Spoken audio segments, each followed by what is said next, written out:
Chomsky in first person. In this exclusive interview, Noam Chomsky speaks to VK Ramachandran about the new war against terrorism, imperialism, the media and the role of intellectuals. November 15, 2001, there is a break in the northeast monsoon, and it is a clear, cool day in Thekady. Noam Chomsky is on the second day of his first holiday in many years, a 5-day break from public appearances that takes Carol Chomsky and himself to the coast, the hills and the coastal backwaters of Kerala.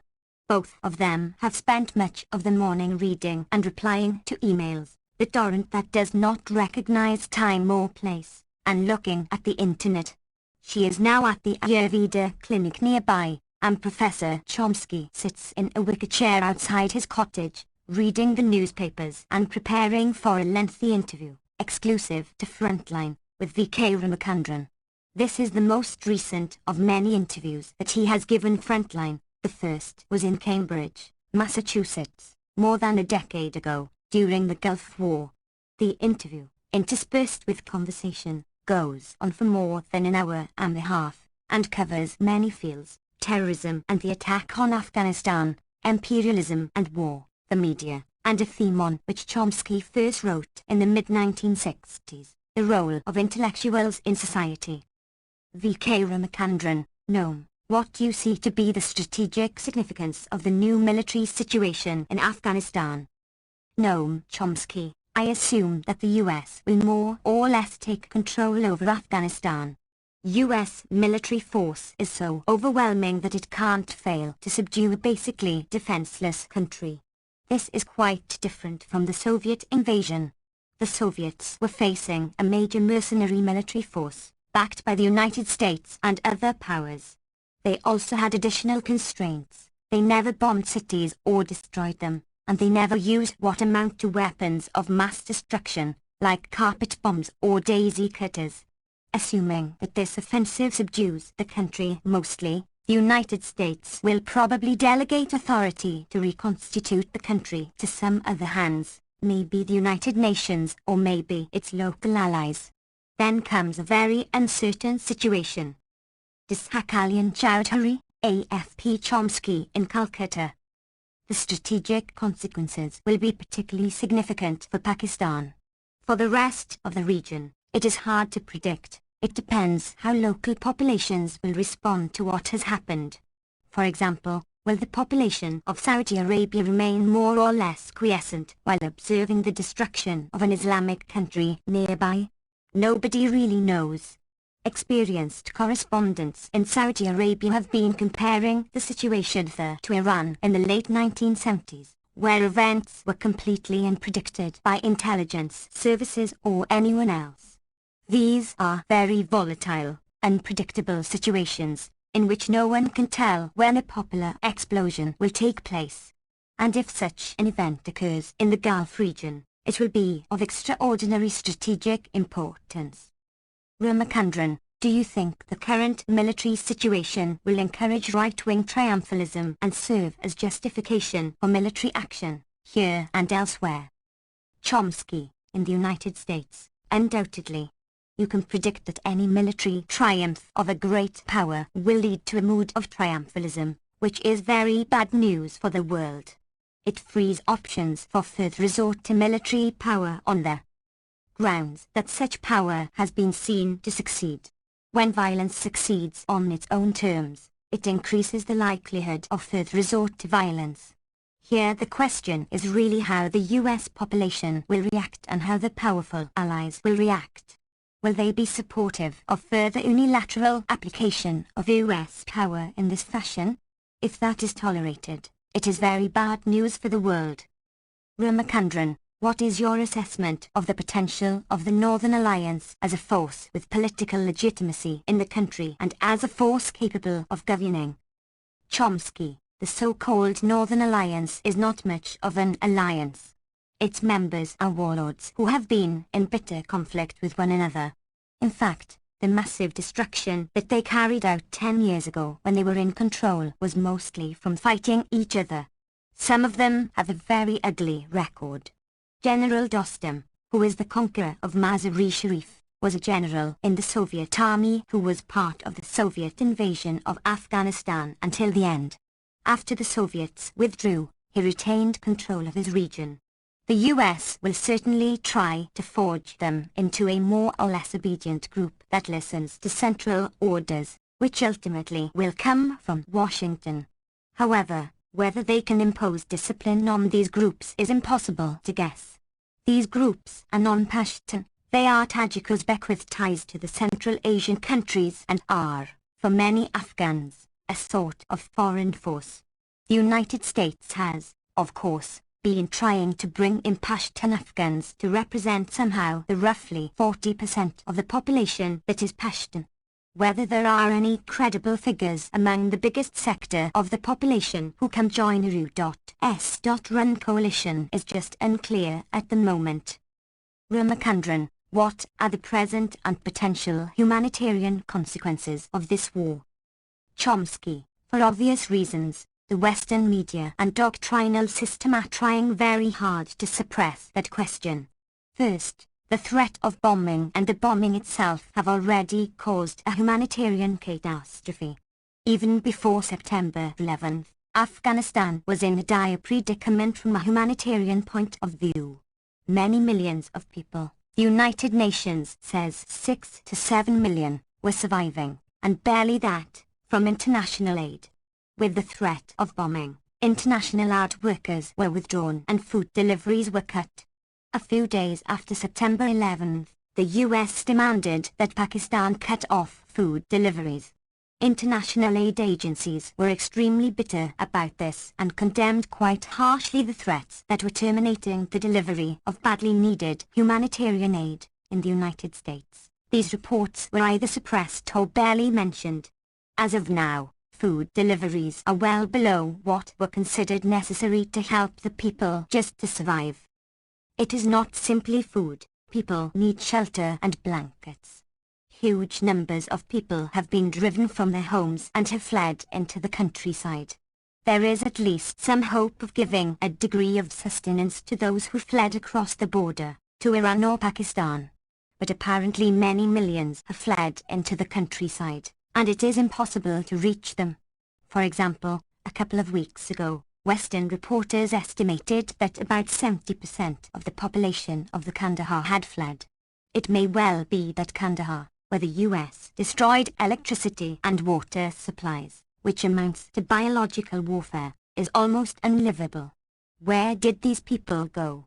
They are off to the countryside, into regions that, first of all, lack access to food, except in an extremely limited fashion. These areas are also probably the most heavily mined in the world.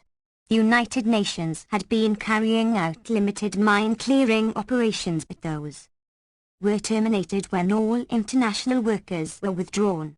Now the people have an additional problem. The area is probably littered with cluster bombs. Cluster bombs are much more dangerous than mines. They are vicious anti-personnel weapons that send out flechettes that tear people to shreds. They just sit there, and if a child picks one up, or a farmer hits one with a hoe, it explodes. Ramachandran, what does a bomb of this sort look like? Chomsky, it is a little thing that a child would pick up thinking it is a toy. In fact, they apparently look pretty much like the food drops, except that they are smaller. The same is happening in many places. The estimates are that in northern Laos there are probably thousands of deaths a year, 30 years after the bombing. In Laos, the Pentagon would not even provide instructions on how to defuse them to a volunteer British demining group that was working there. In Kosovo as well, the US refused to remove cluster bombs. In Afghanistan, nobody is going to clear these things. So, in addition to the mines, there will be cluster bombs unexploded and very little ability to bring in food or blankets or to provide shelter. Many people will disappear and no one will even know what happened to them. No one is going to do a careful census of Afghanistan to find out what the effects were of the bombing and of the threat of bombing. There may be another problem looming. Before the bombing began, the Food and Agriculture Organization of the United Nations warned that there was a grave humanitarian crisis taking place. A few days later, after the bombing began, they announced that by their estimate about 80% of the planting of grain, which apparently takes place around then, had been disrupted. A very graphic illustration of the investigation of casualties comes from the two major atrocities that ended the millennium, Serbian in Kosovo, and Indonesian in East Timor. These are two major atrocities, but they are quite different. The Serbian atrocities in Kosovo occurred after the NATO bombing began. Western ideologues tried to suppress this fact, naturally, but we have extensive documentation on it from the West. The British, who were the hawkish element in the alliance, have now released their internal records. Up until late January, the British literally regarded the KLA as being the main source of killing. Although, just given the proportion of force, it seems hard to believe that is their estimate, and that is what Robin Cook and Lord Robertson were saying in late January. After the bombing, substantial atrocities began. That is when the population was driven out of the country and truckloads of bodies were tossed into the rivers. Although it is necessary to conceal these facts, they are apparent from the Milosevic indictment, which includes virtually nothing before the bombing. It all started after the bombing. Not a great surprise. If you start bombing a country, they don't just sit there and throw flowers at you. And the atrocities constituted real war crimes, no question about that. After the war, Kosovo was flooded with forensic experts who tried to find any possible trace they could of Serbian atrocities, and these were calculated down to the last detail. That is interesting, because since the bombing was not a result of the atrocities but rather a factor in them, the greater the atrocities, the greater the guilt of the West. In East Timor, the background is much worse. In the late 1970s, within a few years of its invasion of East Timor, the Indonesian army had killed a couple of 100,000 people, maybe a third of the population. This was done decisively with US military and diplomatic support. When the atrocities peaked and really became genocidal, the British wanted to take part, so since 1978 they have been probably Indonesia's major military supplier. The atrocities continued right through the 1980s, and in 1998, after the fall of Suharto and lots of confusion in the United States, the Clinton administration organized a training program for the Indonesian military. This is violation of the congressional directives, but nobody pays any attention to that detail. The United States trained, among others, Indonesian Special Forces. These forces were sent into East Timor in late 1998 and began very quickly to carry out atrocities. Their goal was to intimidate the population so as to force them to vote in favor of integration into Indonesia in a referendum that was planned for August 1999. When the referendum took place, to everybody's amazement, the population, under military occupation and severe intimidation, nevertheless went to the polls. Almost the whole population voted and about 80% favored independence. At that point, the Indonesian generals went berserk and immediately launched a major attack. They drove about 80 to 85% of the population out of their homes, and hundreds of thousands of people were driven into Indonesian territory in West Timor. Possibly 100,000 are still there in concentration camps. Nobody cares about them, because they are victims of the United States and Britain. If 100,000 Kosovar Albanians were in Serbian concentration camps, we would know about it, but not in this case. Finally, under tremendous pressure, Clinton was compelled to order the Indonesians to terminate the atrocities. And within 48 hours the Indonesians had reversed their position by 180 degrees. That reversal reveals the latent power that was always there and could have stopped the atrocities at any point. So you didn't have to bomb Jakarta, you didn't need any sanctions, all you had to do was tell them to stop. Incidentally, Britain was so supportive of Indonesia that it was still sending jet fighters to Indonesia 2 weeks after the European Union declared an arms embargo and after the Australian-led peacekeeping force had entered. That's Tony Blair, the great humanitarian, and Robin Cook and Claire Short, incidentally. They are even worse than the Americans. To return to the question of forensic experts, the Australian forces brought in a few and the UN pleaded for forensic experts to come in to find out what happened. To this day, the United States has sent virtually no forensic experts, since it does not want to find out what happened. This is radically different from Kosovo, where they are desperately eager to find any trace of an atrocity. By contrast, in East Timor, they are desperate not to find any traces of atrocities. That's the way it works. If you can blame atrocities on someone else, they become huge crimes against humanity and there is no limit to our indignation and self-righteousness. If, however, the crimes are ours, they have to be suppressed. I shall give you one last example of how the record of deaths is suppressed. The standard estimates of deaths in Indochina. Ramachandran, over which period? Chomsky. They usually start in 1965, because the US does not want to admit that it started attacking Vietnam in 1961. In fact, there were probably 70,000 or so people killed in the late 1950s. According to the official chronology, however, the war started in 1965, when you can claim that the North Vietnamese got involved, before that the US was just bombing South Vietnam. The general estimates from the early 1960s to 1975s are in the neighborhood of 2 to 4 million for all of Indochina. It is not a precise number by any means because nobody looks. Ramachandran, 2 to 4 million is a pretty wide range. Chomsky, and what do you count? Do you count the people who are still dying of US chemical warfare? The US deluged the place, South Vietnam, not North Vietnam, with poisonous chemicals. Nobody counts the effects of having wiped out most of Qinghai province, an agricultural area. Who cares? Whatever the estimates are, it is somewhere in the neighborhood of several millions.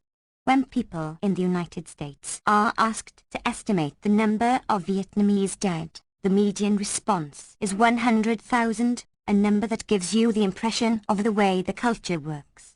For example, if in Germany you asked how many people died in the Holocaust and they said 200,000, you would think there is a problem in German culture. This is comparable, but it is our atrocity, and therefore the intellectual classes and the media and anyone responsible for controlling thought and opinion suppress it. They don't know themselves and they don't want anyone else to know. It is going to be the same in Afghanistan.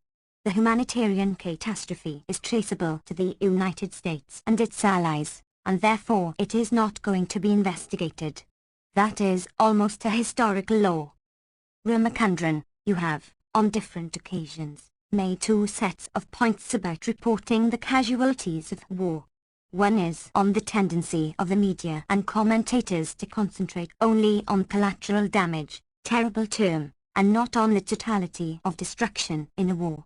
The second is a point you have made even recently, particularly with reference to Sudan and Nicaragua and other parts of Central America, that the victims of an attack are not just the number of people who die in the immediate attack but also those who die of its long-term effects. Chomsky, both of those points are important. By the way, when you see CNN or BBC focus on collateral damage, you know it is unimportant. If it was of any significance they wouldn't talk about it. The fact is that collateral damage has an important. It is horrible, but it is going to be in the order of maybe hundreds of people, maybe thousands, and furthermore you can claim, with some plausibility, that it was a mistake.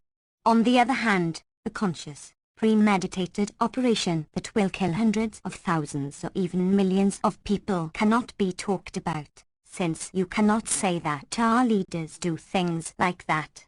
The major humanitarian catastrophe is suppressed and so-called collateral damage receives the focus. Ramachandran, on the second point, you have referred recently to the examples of Sudan and Central America. Chomsky, 30,000 people were killed in the fighting in Nicaragua, but how many people died? The numbers are huge. Sudan is an interesting case. A few cruise missiles destroyed a pharmaceutical factory, one that happened to produce half the pharmaceutical supplies for the country, about 90% of its critical medicines, and also apparently almost all its veterinary medicines. The West is willing to accept the fact that 2 or 3 guards were killed, that is collateral damage. But what were the effects on the population of a poor African country? What happens when you destroy half its pharmaceutical supplies and its veterinary medicines? The country is under sanctions, so cannot easily obtain these medicines elsewhere. The British government, for instance, refused to provide anti-malarial medicines to Sudan after this happened. There have been virtually no attempts to estimate the effects of the attack. The German embassy in Sudan issued an estimate. I don't know how they obtained it. The ambassador said that his guess was several tens of thousands of deaths. One specialist who investigated the matter is the regional coordinator for a major NGO, the Old and Respectable Middle East Foundation. His estimate is tens of thousands. He could not do a careful study, it is a guess based on what he has seen. Watching CNN and BBC is horrifying. When they talk of September 11th there is justified outrage and shock. How can human beings think to such a level? They ask, rightly. When they talk about the humanitarian crisis in Afghanistan it is in a few cool, dispassionate phrases, with no particular comment. Unfortunate, heartrending but necessary. That's the Economist, part of a just war. In a way they are right. This is a normal event in modern history. It is entirely normal for the European powers and the United States, an offshoot, just to massacre people. Ramachandran, what kind of popular support do you think there is in the United States for this kind of retaliatory war against poverty-stricken people? Chomsky, I think it is extremely low, which is why it is not reported. If there were no fear of popular reaction, the facts would be investigated and reported. They are aware, however, that there will be popular revulsion. Even in the polls that are taken, which are pretty superficial, if you look carefully, you find that if people are asked should we retaliate forcefully against the September 11th atrocities, almost everyone says yes. If you go down a few questions and say should we carry out military attack if it is going to harm innocent civilians, the numbers go down sharply. If you give people any idea of the scale of the harm, support would go way down, which is why it is not reported. Ramachandran, is there any evidence for this, or are you speaking of what you would expect? Chomsky, it is what you expect. Well, yes, there is evidence, but it is not evidence that you could write a technical paper about. Take a look at the 25-year gap between the John F. Kennedy and Ronald Reagan administrations. Kennedy sent the U.S. Air Force to bomb South Vietnam.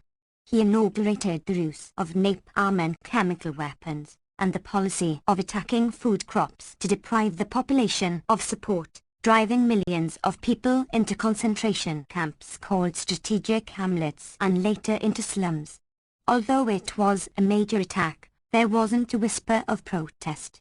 A big protest movement built up only in the late 1960s, after many years of war. When the Reagan administration came to power, Kennedy was in many ways its model. It had problems in Central America similar to those Kennedy faced in Southeast Asia, and it tried to duplicate, step by step, what the Kennedy administration had done. Within a month of the entry of the Reagan government, it published a white paper, almost modeled on the Kennedy white paper, warning that Russian-backed terrorists were going to take over the world, starting from Nicaragua.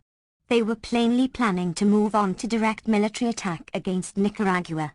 There was, however, an enormous, and totally unanticipated, public reaction all over the country. The administration had to turn to clandestine terror, and never could invade Nicaragua. It had to use a terrorist mercenary army attacking from abroad because it could not use direct military force. It was the same in other parts of Central America. Ramachandran, you've also said that the Gulf War was one in which protests began even before bombing began. Chomsky, the Gulf War was amazing. It is the first time in history that there was protest, major protest by hundreds of thousands of people. You were there before the war.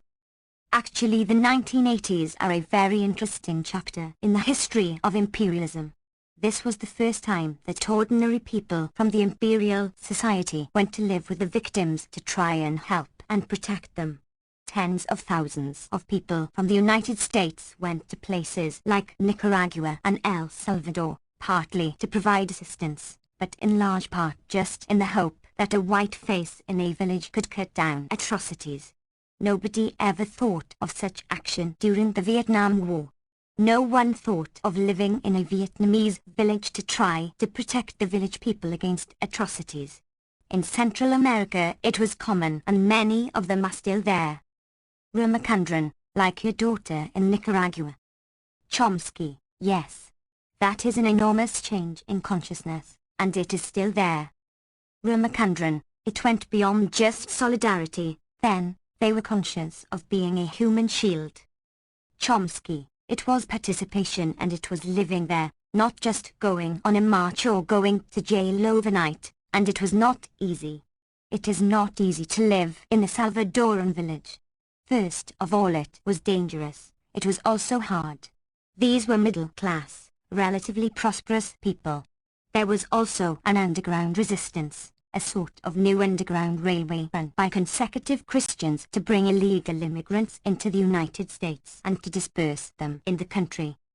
Ramachandran, to shift to some issues of media analysis, to issues relating to your propaganda model. In your thinking, the propaganda function of the dominant media is part of a broader process of building a consensus for official policy. Chomsky, official policy and more or less standard doctrine, that is, supporting privilege and existing institutional structures.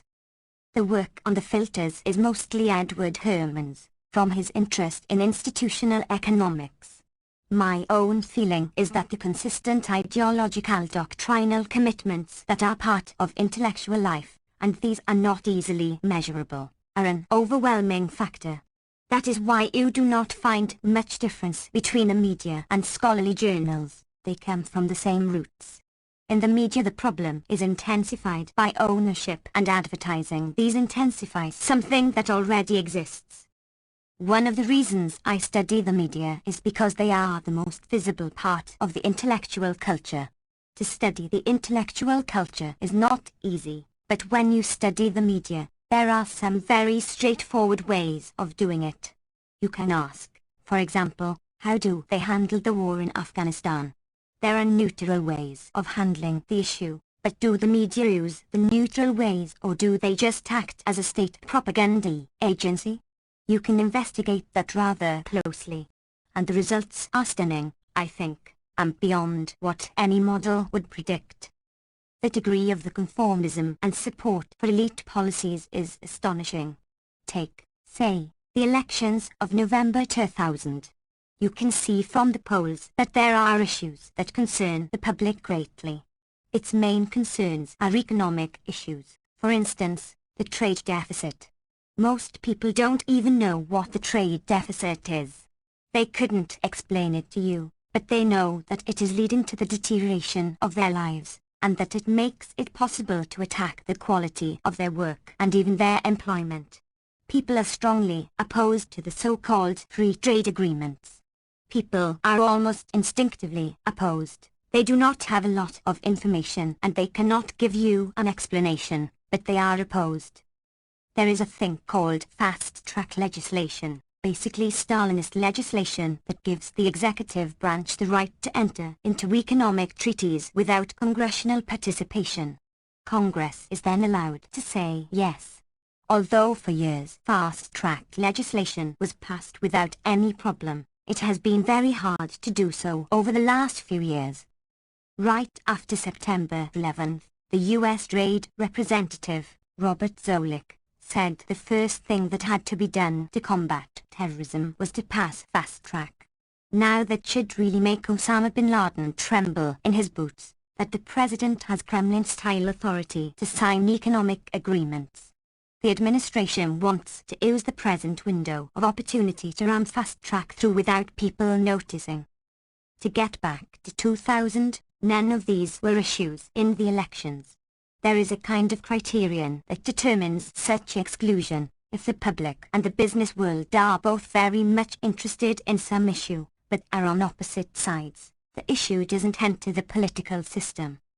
Ramachandran, is it getting worse, or have your book and your work and that of others made a difference to the quality of the media?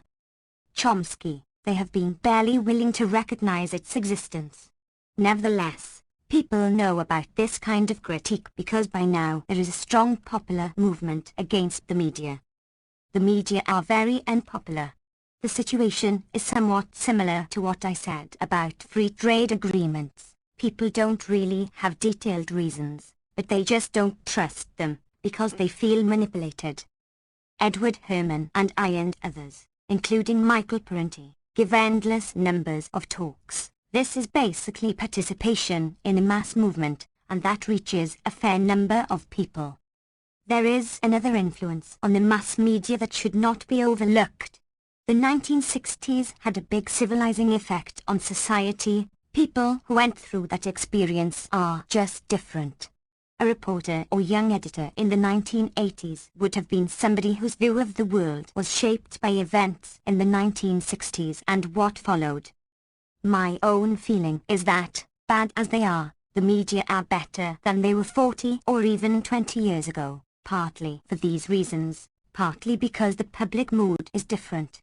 Things are still awful, but they used to be much worse. Ramachandran, I haven't heard you say that before.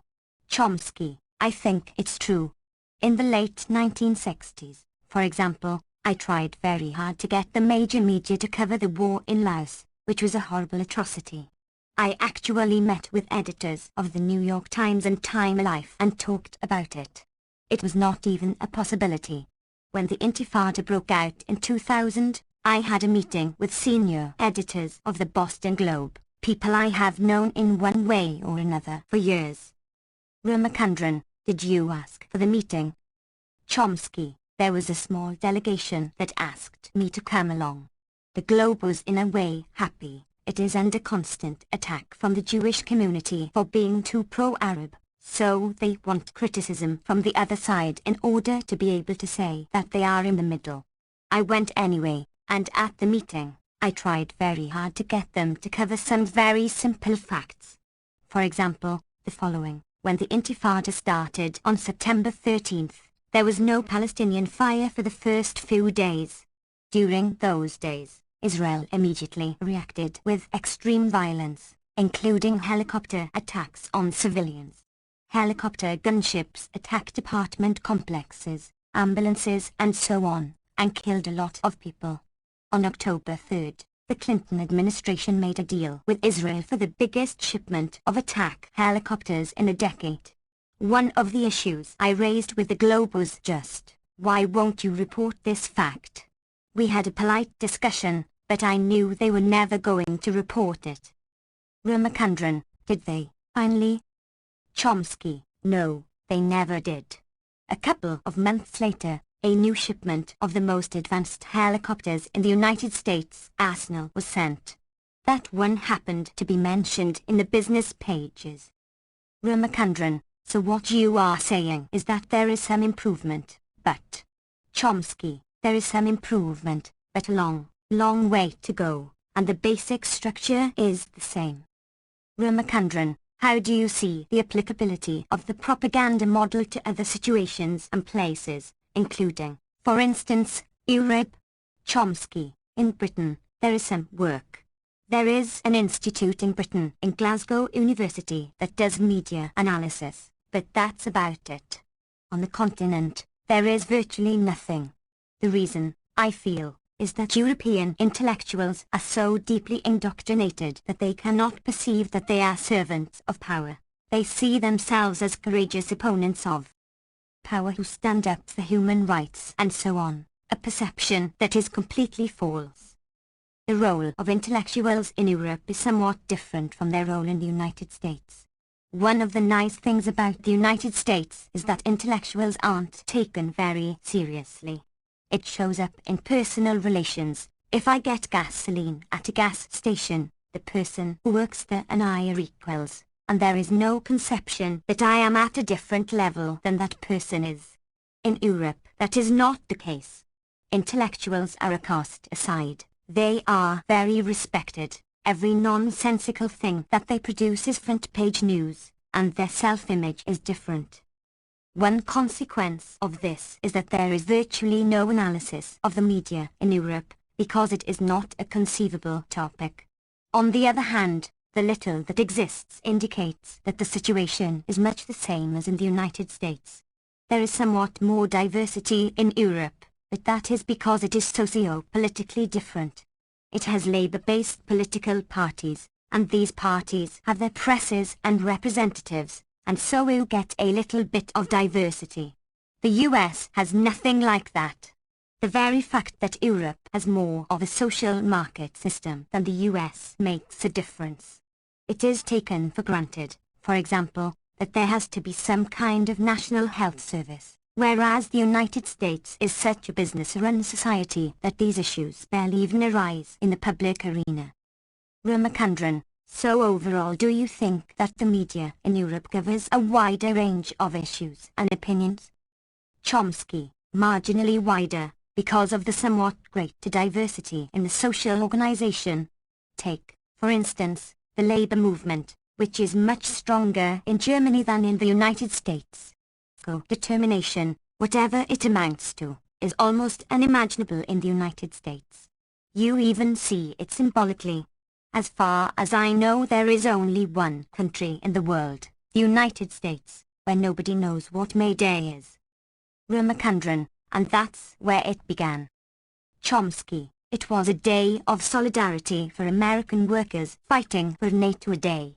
People know that everywhere in the world, in the United States. I wonder if there is a person in a million who knows what it is. Ramachandran, how in your opinion should research in the field of media studies proceed? I refer in particular to research on using the media to impose official doctrinal consensuses on the people. Chomsky, you have to look at cases. This isn't physics. There is no theory behind any of this. We didn't call the propaganda model a theory because it is not entitled to that term. In fact, there is almost nothing in the social sciences that ought to be called a theory. Human affairs are too complicated. Ramachandran, well, it is a model in that it is a set of relationships from which predictions can be made. Chomsky, okay, it is a set of relationships from which predictions can be made, but it is not the kind of thing that you call a theory in the sciences, where you have principles that aren't obvious, in fact, may even seem strange, but from which you derive conclusions that can then be tested in experimental situations. There is very little like that in the social sciences. That's why we refrained from calling the model a theory. It's just too superficial. In fact, it's truisms. What would you conclude about corporations selling audiences to other businesses? The immediate assumption is that the output will probably reflect the interests of the sellers and the buyers. That's almost a null hypothesis. If you find that is true, okay, it is interesting, but the mass of the work lies in showing how it works out in particular cases. Ramachandran, but each case study is not meant only to illustrate or describe just that particular case. Chomsky, no, it is not, and in fact we try to pick the hardest cases. We picked the cases that the media themselves and the ideological system put forth as their strongest. Ramachandran, in that sense, you are looking for some kind of theoretical conclusions, aren't you? Chomsky, to try to show that anywhere you look, you are going to find the same thing. We picked historically crucial cases, the cases that the media present as their proudest moments. Ramachandran, in the light of what you are saying, how, in your view, would research on the Indian media, using the Herman Chomsky method, proceed? Chomsky, I would begin by looking at the institutional structure. If it is a family-owned newspaper, ask questions about the family. Ramachandran, what are you looking for? Chomsky, take some question that is crucial for India. Let us say. Ramachandran, food and food security. Chomsky, okay, a socio-economic question like food and food distribution or a major political issue like Kashmir? Now ask the questions. What would a neutral person, a Martian, someone with no commitments, say about it? What is the human significance? How is it treated in the media? In fact, Kashmir would probably be interesting. You could ask how the Pakistani and Indian media treat the same problem. You can predict without looking what's going to happen. In Pakistan, they will be all upset about Indian repression and refusal to allow self-determination. In India, they will be upset about Pakistani terrorism. Ramachandran, you could use this method, I take it, when dealing with other issues as well, such as food security or the WTO. Chomsky, the WTO is a perfect example. Does everybody in India read every day that the effect of the neoliberal programs has been to slow down growth all over the world? That is, after all, the first thing you should know. Even in cases where there is growth, it is very specific growth. It is growth that leaves out most of the population and, in fact, probably harms them. These ought to be things that everybody knows. Ramachandran, so the methodology would be to choose subjects of great public importance, investigate how the press covers them, and then Chomsky, trace the results to what you can about the institutional structure. That's not profound, but it's straightforward. Ramachandran, although the internet is increasingly being privatized, we wouldn't have had our present access to dissenting opinion without it. It clearly has a dual character.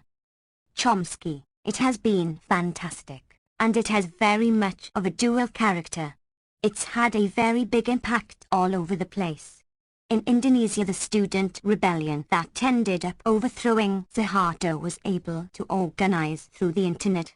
About a year or two ago in Bolivia, the World Bank had more or less compelled the government to privatize the water system.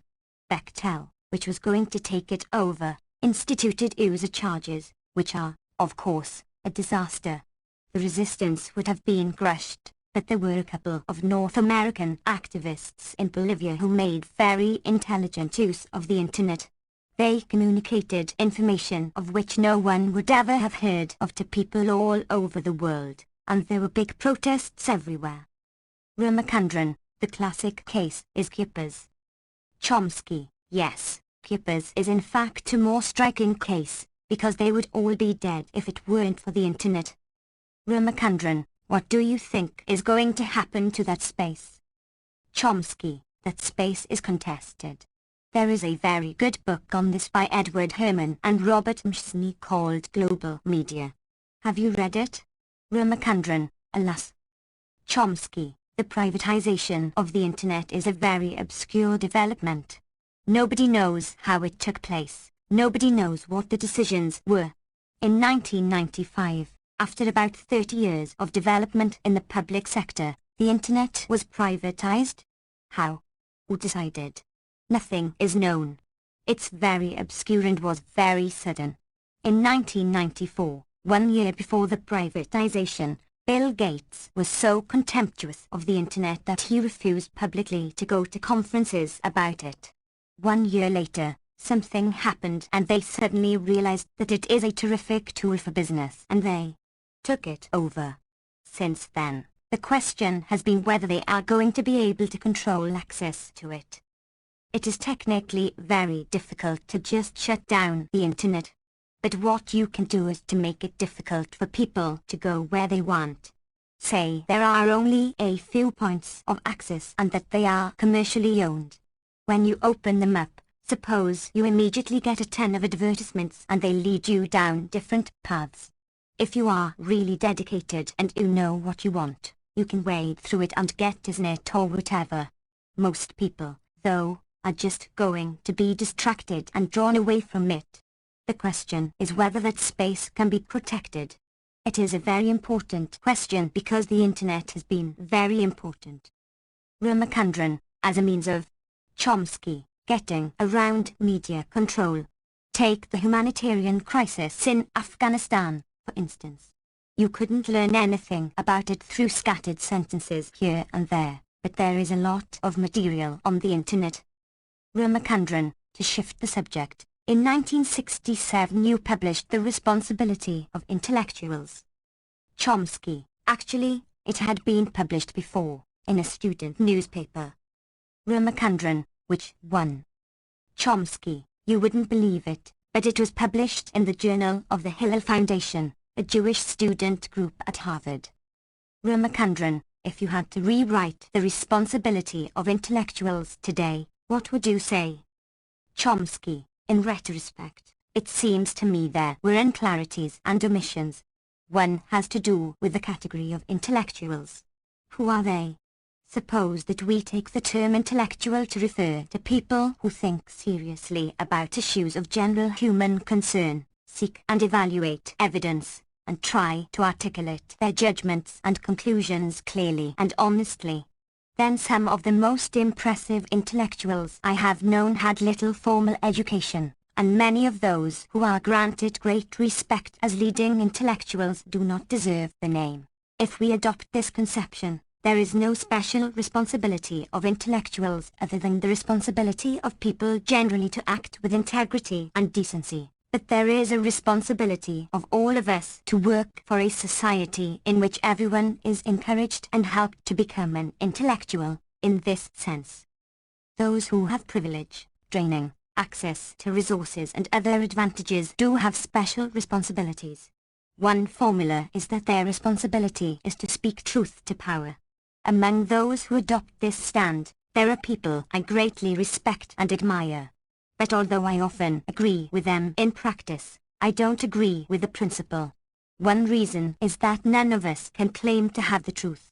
We have our judgments and conclusions, and maybe good reasons for them. But these are at best tentative, and it is important to make that clear, particularly in cultures in which technical knowledge and training are accorded considerable prestige, sometimes warranted, sometimes not. It is important to make clear the limits of our knowledge and understanding, and not to exploit prestige and authority as a weapon of domination and control. So the idea of speaking truth is already flawed. Furthermore, to the extent that we think we have some grasp of the truth about matters of significance, why should our audience be power? Is it important to convince the king, or to enlighten his subjects? Or better, not to enlighten the subjects but to join with them in a common effort to gain better understanding, and to use it to dismantle illegitimate authority and expand the domains of freedom and justice? The task, then, is not to speak truth to the king, or even to the king's subjects, but to learn from them, to contribute what we can, and to participate with them in common struggle for values we discover and uphold. It seems to me that those are the directions in which responsibilities of intellectuals should be sought. Hyperlink www.hingeunit.com weblink